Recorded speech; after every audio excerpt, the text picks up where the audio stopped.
The man in the tailored Italian suit thought humiliating a waitress would earn him a few laughs that evening.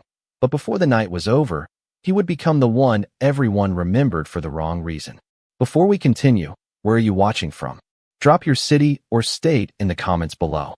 And if you believe dignity matters more than appearances, be sure to like and subscribe.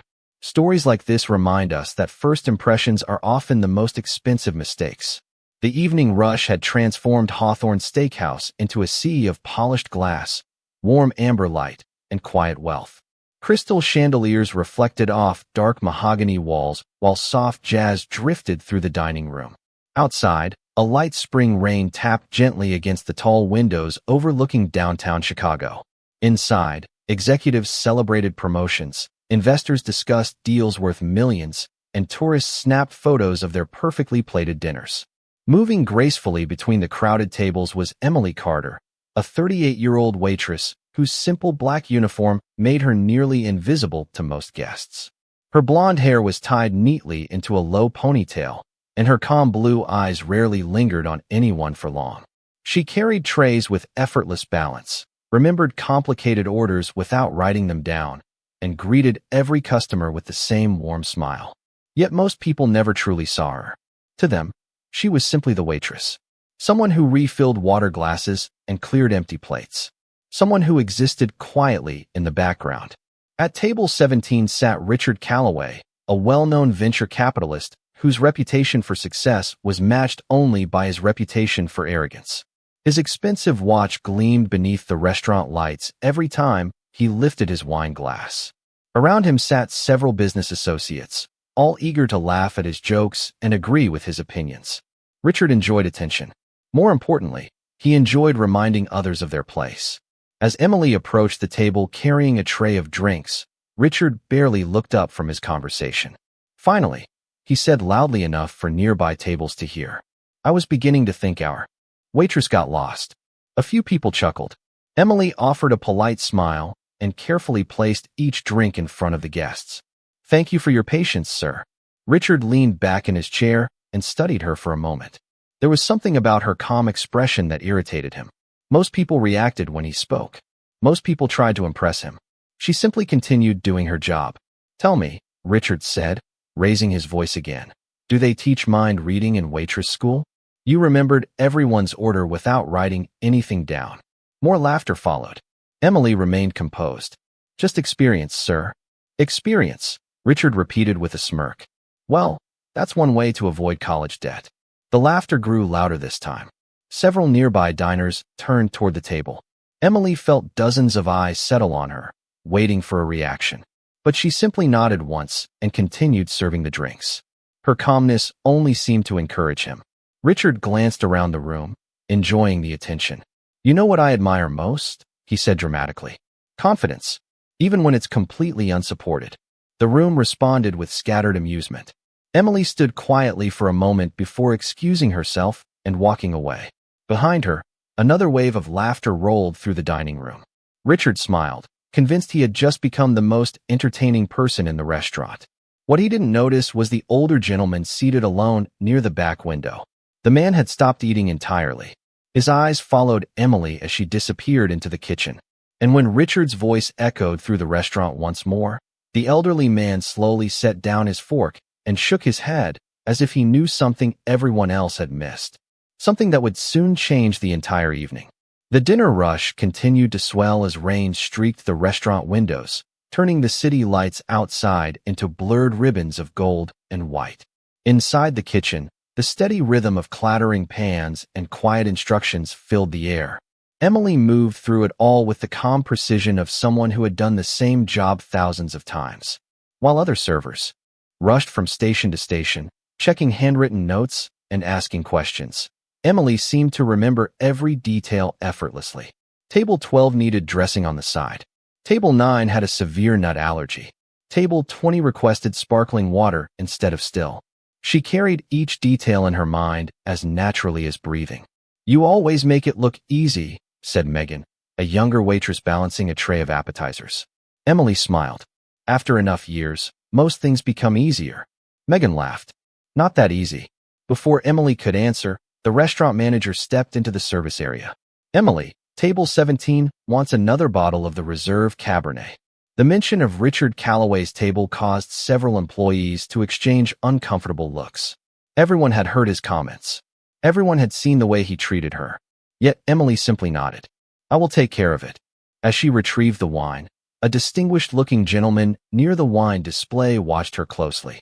He appeared to be in his 70s, dressed in a charcoal suit with a silver tie. Unlike the other diners, he was not looking at her uniform. He was studying her face. For a brief moment, their eyes met.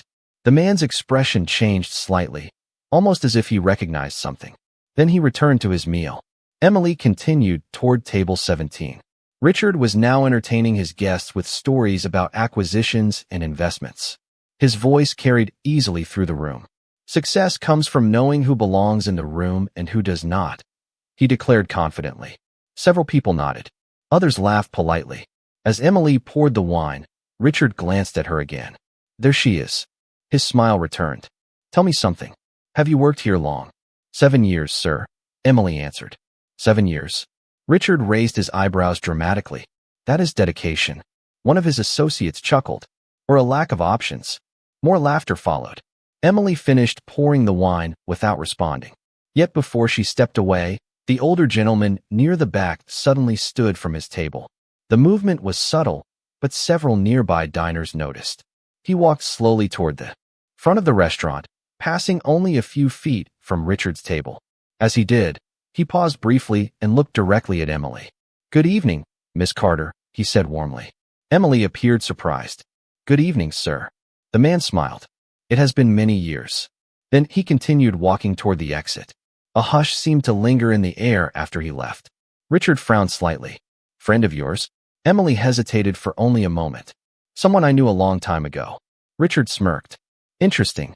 But across the room, several diners had noticed something else. The older gentleman was not just any customer.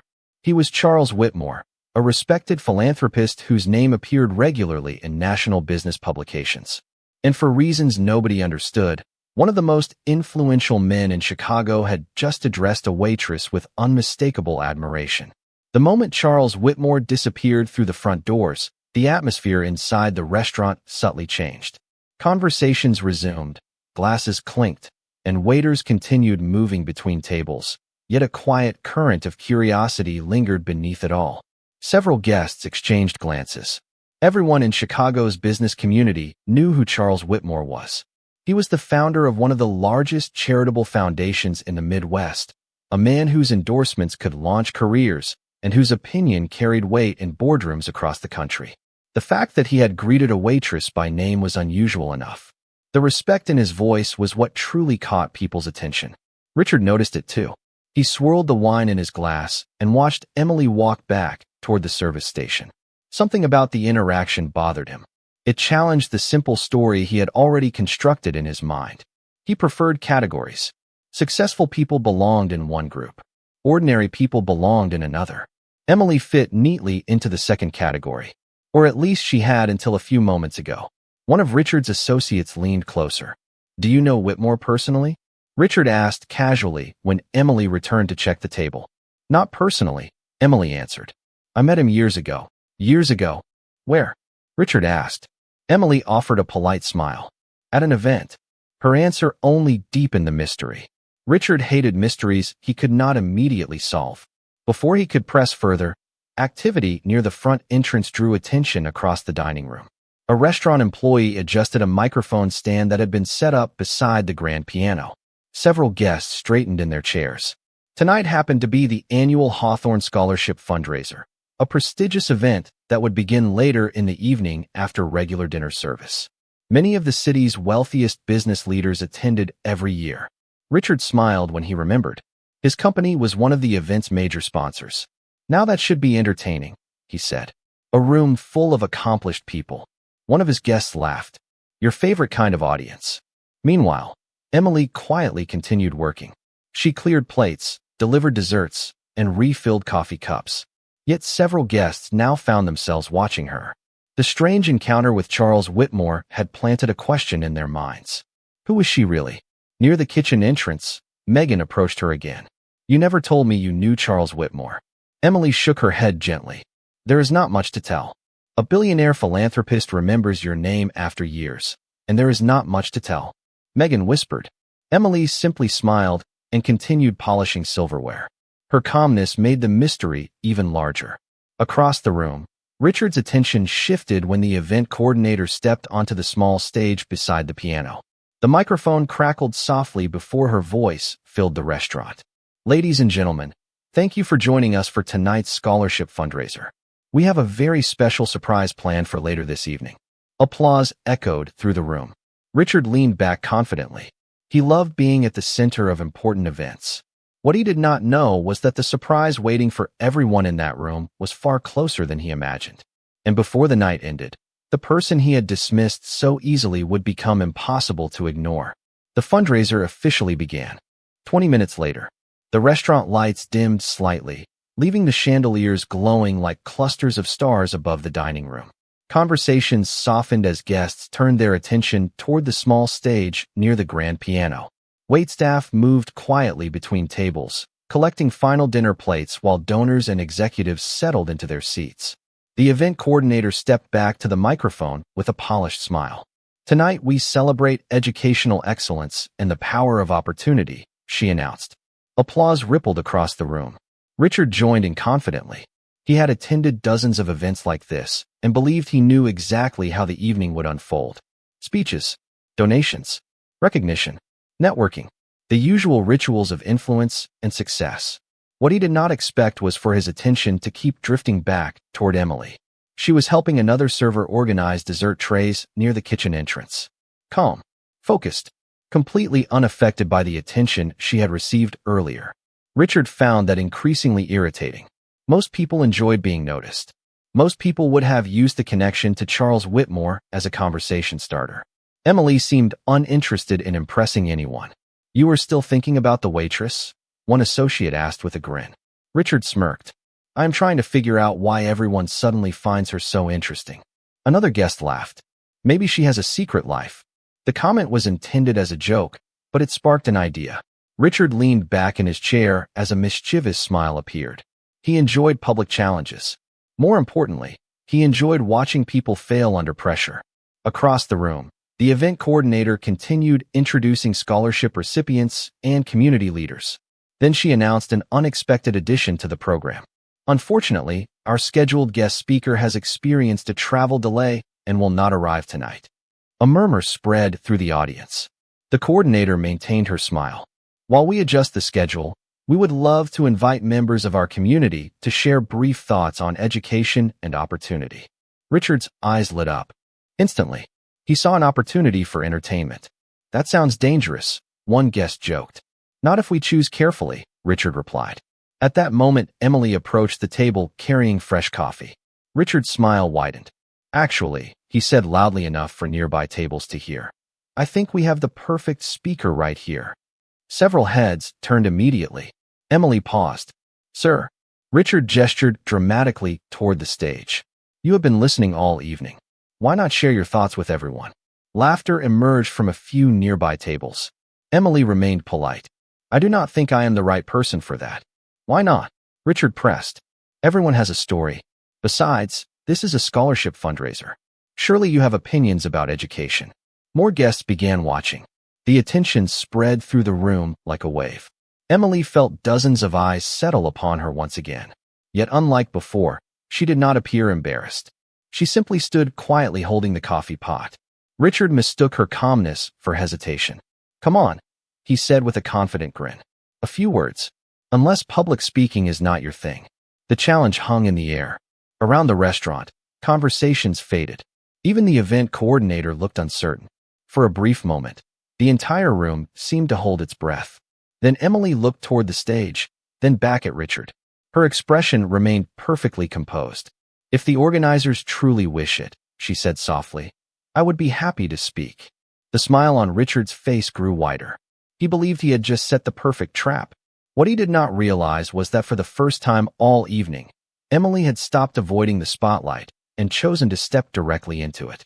For a few seconds, nobody moved.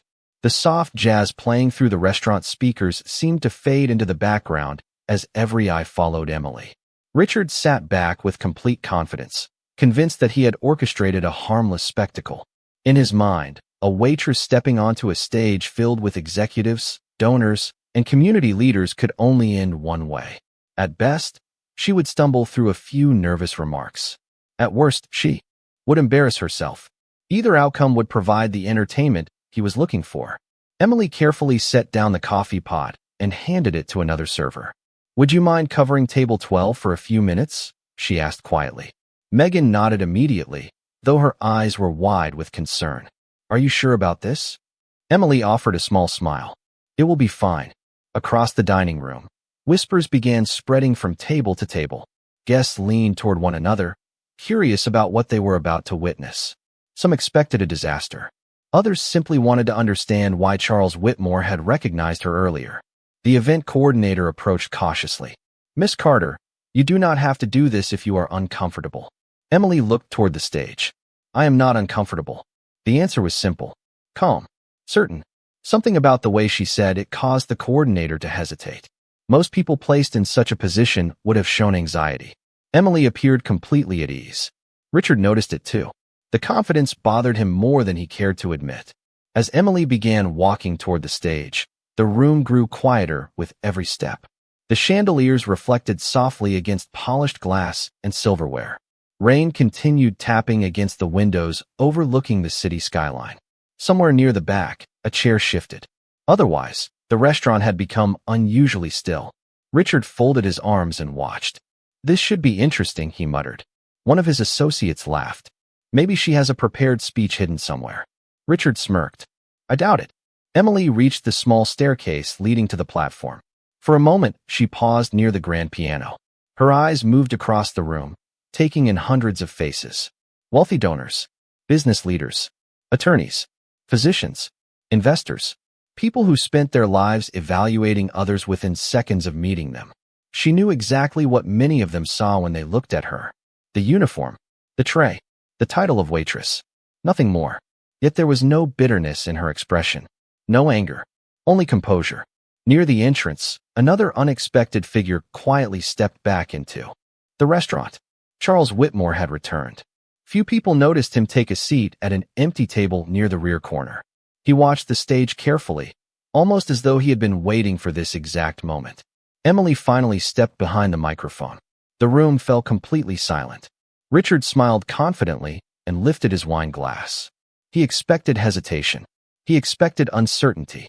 He expected the kind of nervousness that comes when ordinary people suddenly find themselves in extraordinary situations. What he did not expect was the look in Emily's eyes. Because in that moment, for the first time all evening, she did not look like someone who had wandered onto a stage. She looked like someone who belonged there. Emily rested her hands lightly on either side of the podium and looked across the dining room. The silence felt different now. It was no longer the silence of curiosity. It was the silence that comes when people expect someone to fail. She could feel it in the room. Yet her expression never changed. "Thank you for allowing me a few moments," she began.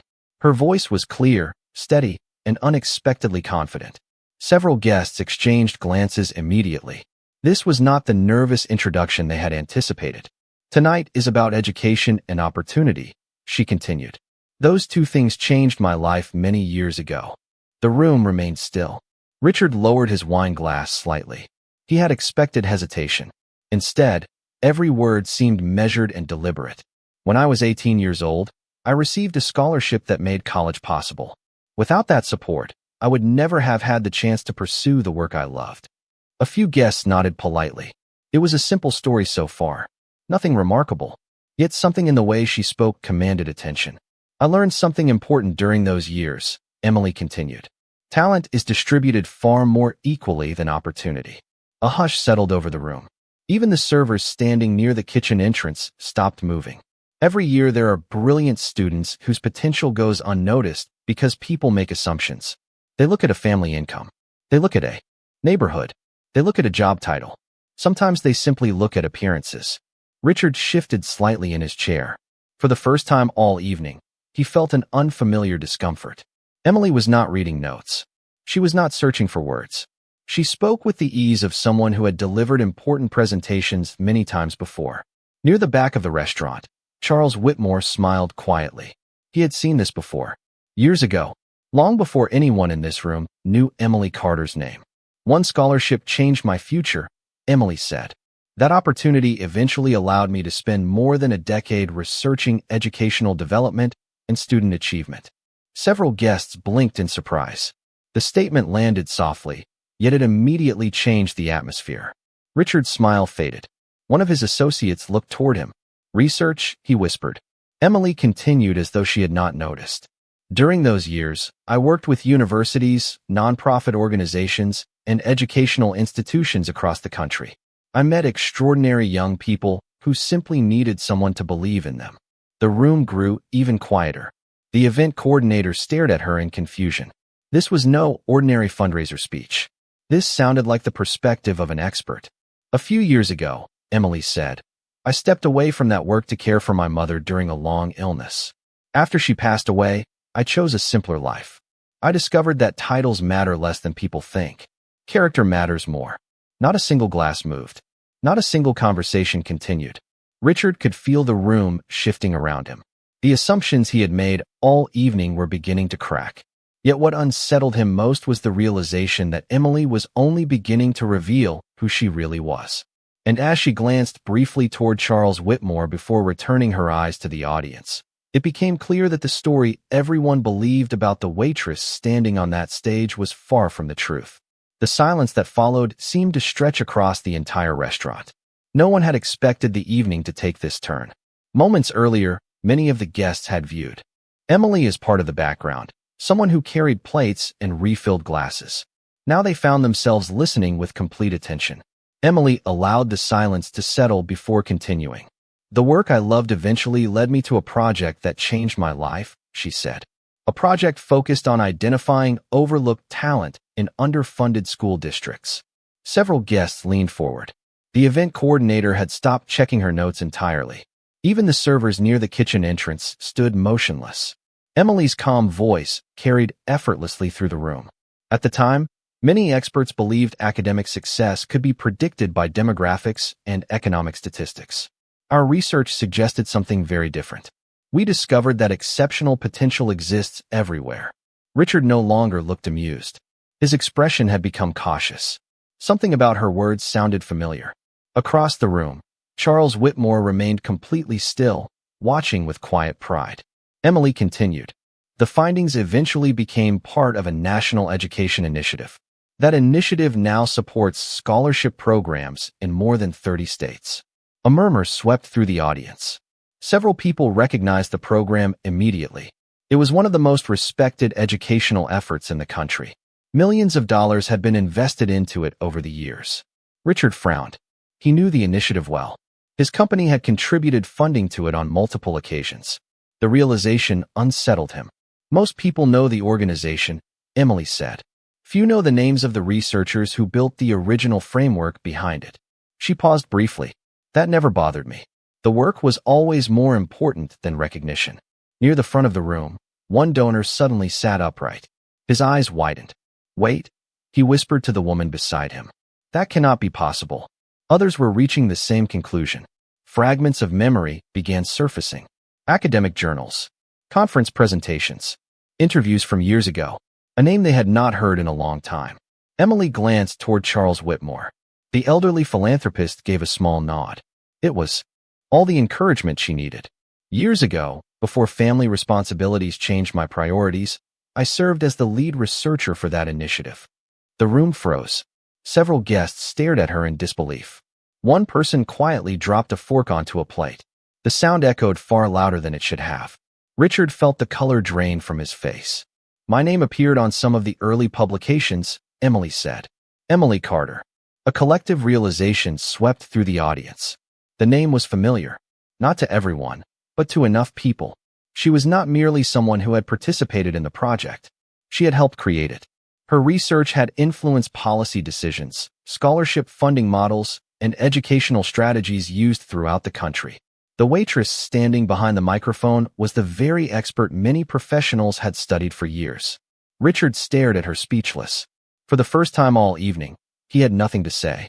And as whispers spread across the room and guests exchanged stunned glances, everyone began to understand that the story was even bigger than they had imagined. For several long seconds, nobody spoke. The restaurant seemed suspended in a moment of collective disbelief. The rain continued tapping softly against the windows, but inside Hawthorne Steakhouse, even that sound felt distant. Emily stood calmly behind the microphone while the realization spread from table to table. Some guests searched their memories. Others quietly pulled out their phones. Within moments, names, articles, interviews, and academic citations began appearing on glowing screens across the dining room. The evidence was impossible to ignore. The woman many had assumed was simply a waitress had helped shape one of the most influential educational initiatives in modern America. A hush fell across the room. Richard stared at Emily as if seeing her for the first time. The confident smile he had worn all evening had disappeared completely. One of his associates leaned closer and whispered, "I remember reading her work during graduate school." Another nodded slowly. "So did I." The comments spread. "I attended one of her lectures years ago. Her research changed our scholarship model." She testified before a national education panel. Each statement landed like another piece of a puzzle finally falling into place. Near the back of the room, Charles Whitmore rose to his feet. His movement immediately drew attention. When one of the most respected philanthropists in the city stood, people noticed.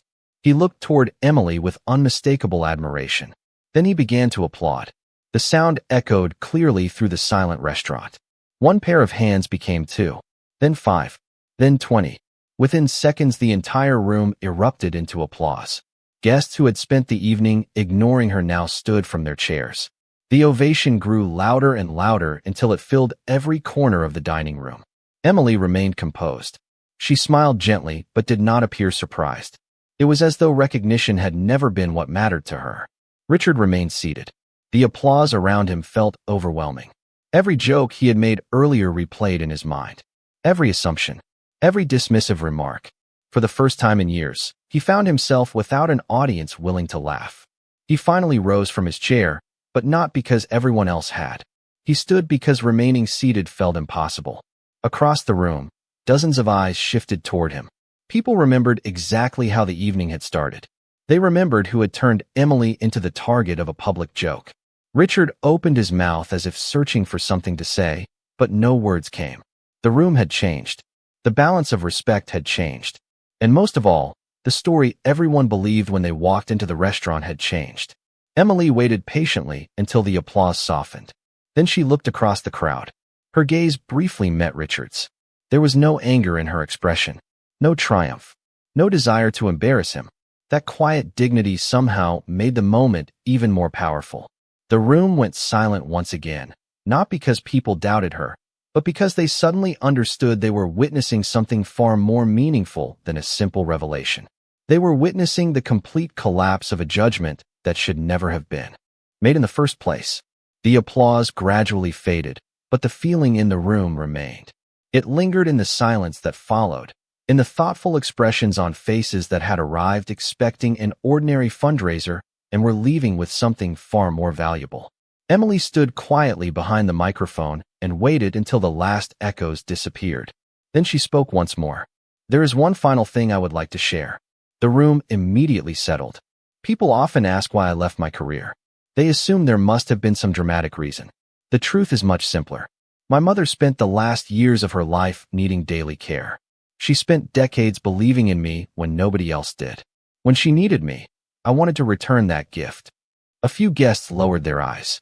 Others nodded quietly. After she passed away, I realized something important. Achievement is meaningful. Success is meaningful. But neither of them defines a person's worth. Her gaze moved gently across the audience.